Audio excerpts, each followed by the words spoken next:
On June 20th, 2024, Rickwood Field in Birmingham became a host to a Major League Baseball game for the first time in its 114 years as a tribute to the Negro Leagues. It also became a memorial for Willie Mays, the former San Francisco Giant, whose pro career began with the Birmingham Black Barons, died just one day before the tribute contest. Other Negro League era stars were in attendance, and the FOX54 Sports Team spent the entire week alongside the curator of the Negro Southern League Museum, as well as park officials who work hour upon hour to make Rickwood Park a venue rivaling any you'd find in modern baseball history. When it was all over, many left with a better understanding of the role that black baseball players made in the game. Here's a look at some of our coverage. Simon Williams here at the Negro Southern League Museum in Birmingham as part of Fox 54's coverage of Major League Baseball at Rickwood Field and a tribute to the Negro Leagues. I'm joined by Anthony Williams of the Negro Southern League Museum. Anthony, once you walk into this place, you're immediately greeted by this wonderful wall of balls. Yes, so when visitors come to the museum, they will start their tour in our dugout area here. And like you said, to our right, we have over 1,700 autographed baseballs from former Negro League players, including some Industrial League players, great names, people like Willie Mays, Hank Aaron, even like we have Huntsville native Otha Bailey, who was a catcher for not only the Black Barons, but several other Negro League teams, one of the greats. What's really impressionable is you're met with the people who participated in this. It's their stories, it's their lives, it's their legacy. This collection goes back to the early 1990s, and out of 1,600 balls, I think there's only about 150 living players left from the Negro League era. And so I think it's really important that we have this piece of history here on display for all our visitors to see, to let them at least get to see those names and to make a connection. And as we talk about Negro League history as this expansive idea, it's not just one singular entity, it's not one biography that you tell. What do you want kind of fans to remember about kind of the all-encompassing nature of black baseball's history? Black baseball, I mean, it ranges from the high level of Jackie Robinson, who played a time in black baseball with the Negro Leagues, and Willie Mays, who played a year or so with the Black Barons. But it doesn't start there. It starts long before that. Who did Willie Mays look up to? Who helped develop Willie Mays? And a lot of those stories are here. I think it's important that there's a foundation that exists for the greats that we came to know later after the integration of baseball.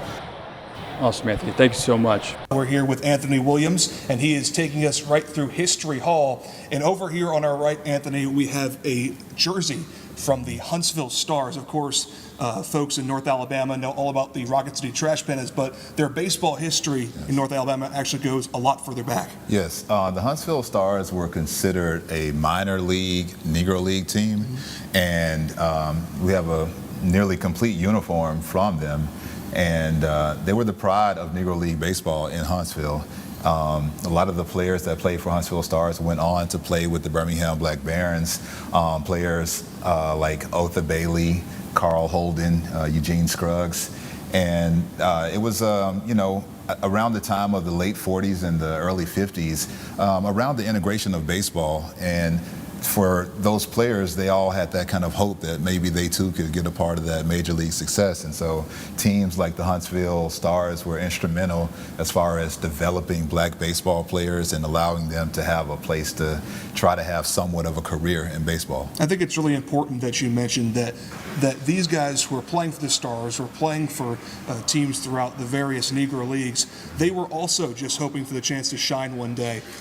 That's sort of universal, isn't it? That just like right now in Madison, there are a bunch of guys playing for a AA team that hope to play for the Angels. Yeah. Not too long ago, there were a bunch of guys hoping to maybe play for the Birmingham Black Barons here in town, or maybe play somewhere else. Is that sort of the beauty of baseball in a way? Yeah, that's the beauty of it. I mean, there's so many levels to baseball. I mean, even on the Redstone Arsenal base, there were teams that played baseball, and people did it for the love.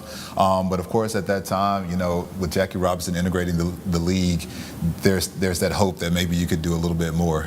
And so I think a lot of these teams, a lot of this history that we see here is kind of just significant because they tell that story and the hope that those players had at that time. Another question I have for you is how important do you think it is that people in Huntsville, that people in Alabama realize that Alabama history is black baseball history? Yeah, and that's what our museum aims to do is to tell the story of black baseball through the eyes of Birmingham, Alabama, but not just Birmingham. I mean, from the tip of the state in Mobile, you have Satchel Paige and Hank Aaron, some of the hugest names in black baseball and, regular organized baseball.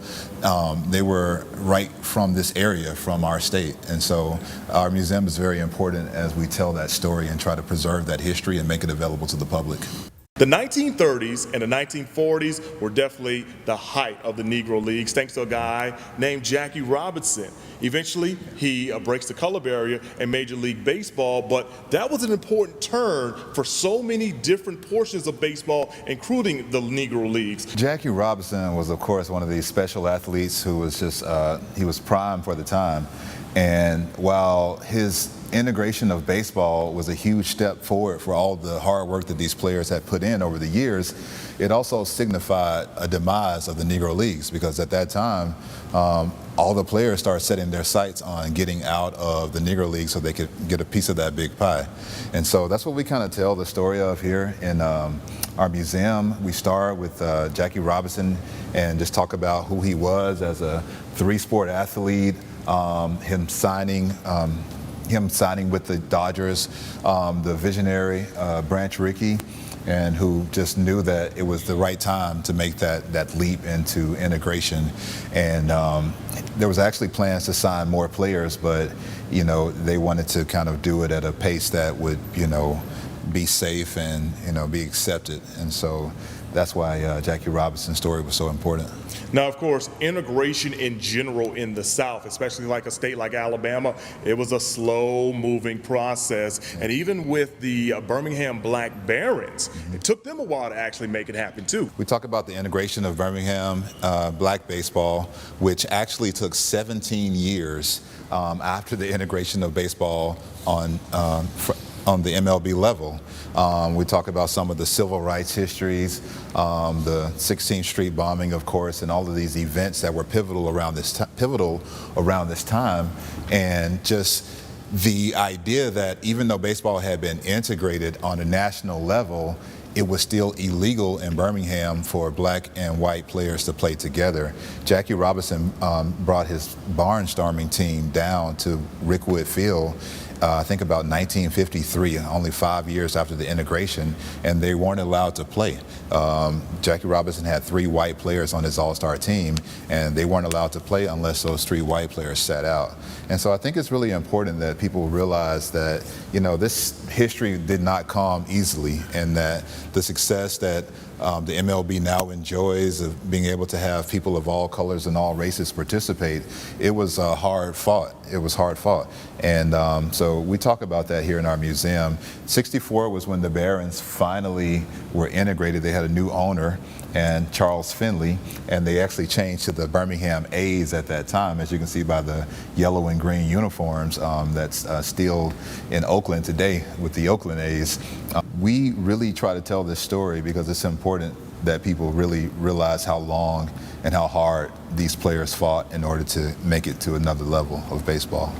A lot of the biggest talent began to be siphoned off of the Negro Leagues, and it became truly a feeder league or a minor league, and just a team that was a league that was still competitive, but at the same time, some of the bigger names, they had already moved on. And so it was great for them, it's great for the country, it's great for the players, but at the same time, that legacy of the Negro League started to decline. Are you satisfied as far as like what you're now seeing with MLB? Yeah, I think it's important that, change is not always easy, but now that the MLB is finally recognizing Negro League statistics, Negro League players, I think those players are finally getting the recognition that they were always due.